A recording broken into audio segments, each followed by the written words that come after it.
சோதர உன்னையும் கத்தர் நடத்த போகிறார், என்னையும் கத்தர் நடத்த போகிறார். சோதர இல்லாத உன்னையும் நடத்த போகிறார்.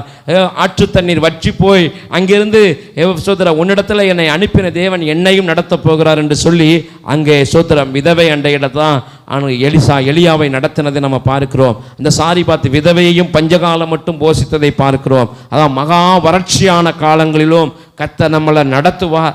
விலைவாசி உயர்ந்த நாட்களிலும் கத்த நம்மளை நடத்துவார். ஸ்தோத்திரம். வயசாயிடுச்சு, என்னால் உழைக்க முடியல, நடத்துவார். ஸ்தோத்திரம். பிள்ளைகள் பெரிய பிள்ளைகள் ஆயிட்டாங்க, திருமண காரியங்களுக்கு நான் என்ன செய்வேன்? கத்த நடத்துவார். அவர் நடத்துவார். எல்லா காலங்களிலும் அவர் நடத்துவார். நித்தமும் நம்மளை நடத்துகிற தேவன் உண்டு. ஸ்தோத்திரம். எனவே இருக்கிற சூழ்நிலைமையிலும் இல்லாத சூழ்நிலைமையிலும் என்னை கத்த நடத்துவார்னு சொல்லி நீங்க விசுவாசிங்க. ஹல்லேலூயா. ஸ்தோத்திரம். ஆண்டவர் இல்லை இல்லைன்னு நீங்க சொல்லிக்கிட்டு இருக்கிறீங்க இல்லையா? சோதரம். ஆண்டவர் ஒரு அற்புதத்தை பார்க்க கத்தர்